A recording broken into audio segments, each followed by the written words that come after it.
कस्तूरबा गांधी विद्यालय कर्मी संघ अपने मांगों को लेकर कई दिन से अड़ा हुआ है, लेकिन अब शिक्षा विभाग के लोग और ये दोनों संघ एक दूसरे के आमने सामने हैं। कोई एक दूसरे की बात मानने को तैयार नहीं है। आज हम इनसे बात करेंगे कि कल इनको टाइम दिया गया था 12 बजे तक अपना अनशन खत्म करने का, उसके बाद वो बर्खास्त की बात कर रहे हैं। तो अब इनका अगला रुख क्या होगा उसकी तरफ बात करते हैं इनसे।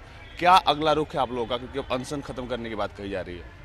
अनशन अभी जारी है और अभी हम अनशन पे डटे हुए हैं, क्योंकि हमारी कोई भी मांग मानी नहीं गई है और सरकार की ओर से कोई पहल नहीं की गई है।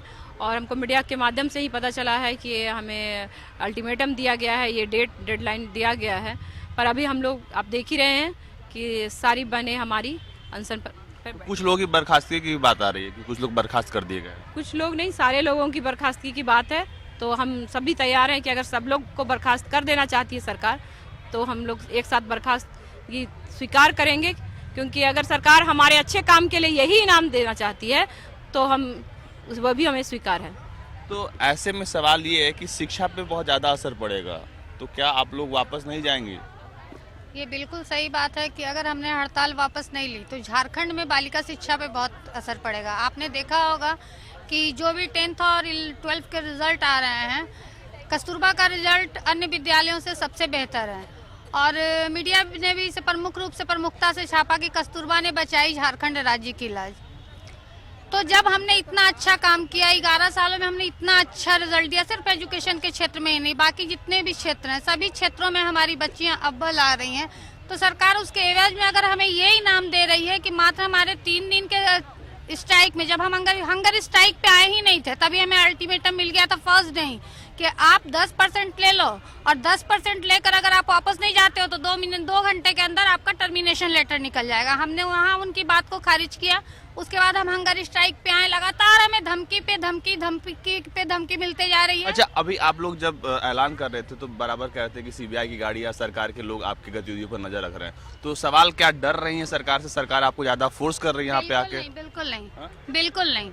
आप क्या कहेंगे? हमें तो डर नहीं है, पर अब सरकार क्या सोच रही है ये तो सरकार ही जाने। हम तो अपने काम पे, अपने जो भी हमारा भूख हड़ताल था उस पर डटे हुए हैं। तो आगे रुख क्या होगा? किस तरीके से सरकार को अपनी बात मनवाएंगे?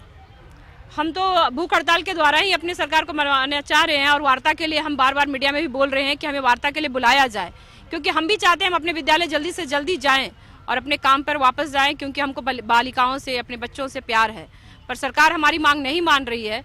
हमारे पास वार्ता करें, कुछ सरकार अपनी ओर से कदम बढ़ाए, तभी तो हम आगे बढ़ेंगे। तो अब वापस जाना जी। आपने अभी जैसा कहा कि जो ये हम लोग बात कर रहे हैं कि निगरानी विभाग है या सीबीआई के लोग लगे हुए हैं, तो इनसे हम नहीं डर रहे हैं। इससे ये पता चल रहा है कि सरकार हमसे डर कर इन्हें हमारे पीछे लगाई हुई है, और वो भी गुप्त रूप से। अगर वो है तो खुलेआम अपने ड्रेस में आए, तब हम जानेंगे। इसका मतलब ये है कि सरकार अब हमसे बिल्कुल पूरी तरह से डर चुकी है, तभी उन्होंने इस तरह का काम किया है। क्राइम ब्रांच के लोग लगे हुए हैं, हमें सूचना है, सीबीआई के लोग लगे हुए हैं, हमें सूचना है, फिर भी हम पूरी तरह से हड़ताल पे डटे हुए हैं। और सर, ये पहली बार जो है ना कस्तूरबा गांधी हड़ताल पे है। इतना दिन 12 साल में पहली बार ये आज कस्तूरबा कर्मी हड़ताल में है, प्रथम बार। तब भी हम लोग की मांग अभी तक पूरा नहीं की गई। ये थी कर्मी संघ के लोग थे और इन्होंने बताया कि इनका जो धरना है वो अनिश्चितकालीन है और ये तब तक अपनी मांगों पर अड़े रहेंगे जब तक सरकार इनकी मांगे मान नहीं लेती।